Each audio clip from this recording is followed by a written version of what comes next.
So yun na nga po, ang police clearance, bago na po sa 2024 ng February. Kalalabas lang po nito. Dapat po through absure po siya gagawin, criminal record.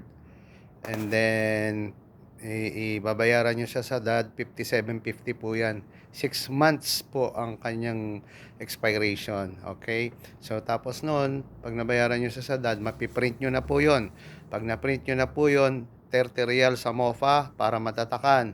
Pag natatakan na po, kung gusto nyo pong pa-authenticate, papatranslate nyo po muna, 40 real, 50 real po yan. And then, authentication sa embassy. Okay?